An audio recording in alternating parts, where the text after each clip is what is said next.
Welcome. I'm Electra Porzel. I'm the director of the Language of Consciousness Institute. And every week I meet with a group of people to discuss one of Charles Einstein's proposals about kind of what is the old story that has been running humanity for many years, and what's a new story that's rising. And we discuss the evidence of that, and we discuss what society might be like if the news story were to dominate. So, in the old story right now, we discussed that the statement was the driving force of biological behavior and evolution is the maximization of reproductive self interest. Nature is best understood as a life or death competition, a war of each against all. We were able to talk about this one for a while. Um, we could we could note a lot of evidence um, where there is a reproductive self interest and where there isn't. We were able to say, yes, there's always scenarios where it might be life and death competition, but it isn't an all or nothing. It isn't a war of each against all. And we spent about half of our time on that. And then we finally said, let's talk about this news story and see how it functions now in our lives and what it could mean to functioning um, with others. So the news story is this: living beings seek not only to survive, but to express their gifts to the ecosystem and the totality of life to fulfill their role and function. So the first discussion we had was, well, what's our role and function? If you listen to the old stories, all women are to have babies, all men and women are to be married. Everybody's got to be heterosexual. Um, and everybody, and then of course there's the idea about everybody's got to be a drone, an office worker. And one of the things we noted that was that there's a greater percentage of human beings who do not see themselves just as a reproductive being, as a mother or a father, that or just as a heterosexual. In fact, they see themselves differently. And more people are allowing that their own uniqueness is valuable, that they're valuable, whatever expression they have, they choose to be in the world. And more people are appreciating those differences and having that wider expression of biological interest, mind interest, body interest, creativity interest present in our world, and people really being more of that. In our group of the field of Tantramat, we talk about how each person is unique and essential, which means that you came into Earth, into this life, into a body with some gifts to give. And the expression of those gifts comes in myriad ways throughout your lifetime. And even though we have this idea about um, how things, what it might be to express, let's say, spiritually,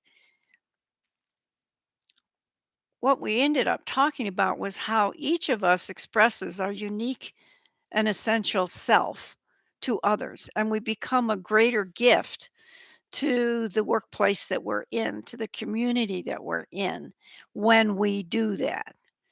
Because people respond to someone who's being uniquely themselves.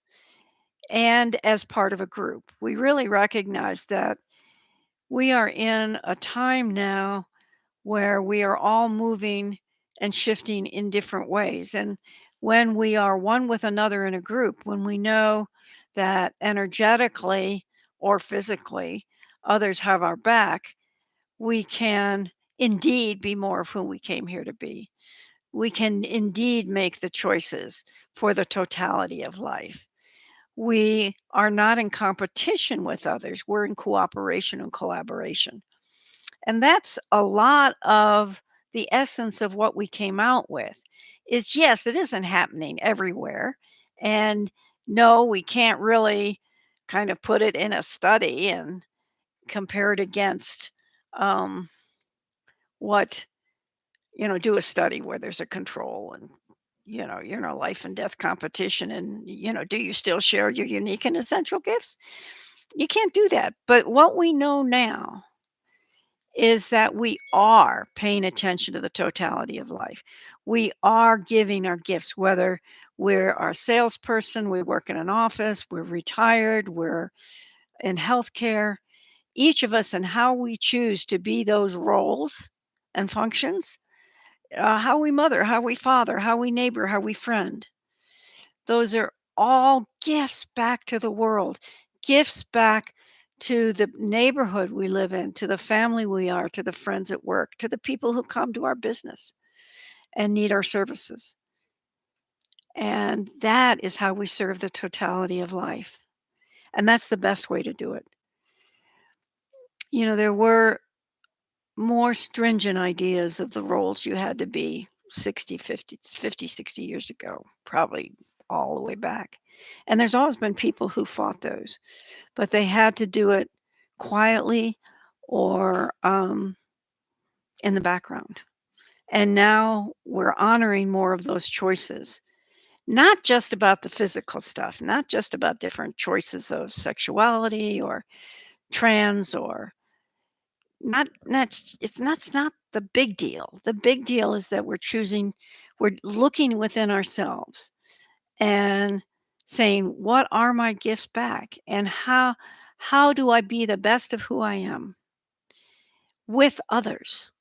Because we all try and serve the greater community, the whole, while we're being who we are. And I think we have to remember that we are a drop of water in the ocean, and we are part of the ocean. So, in the experience that we're having now, is that there's energies moving through the world. And if we move with them, being who we here, our essential, unique and essential selves, we contribute to that flow. We contribute to the building of a new future for humanity. And that's what we're after. We're after building a more sustainable and viable future for our children, our grandchildren, for the generations that are rising.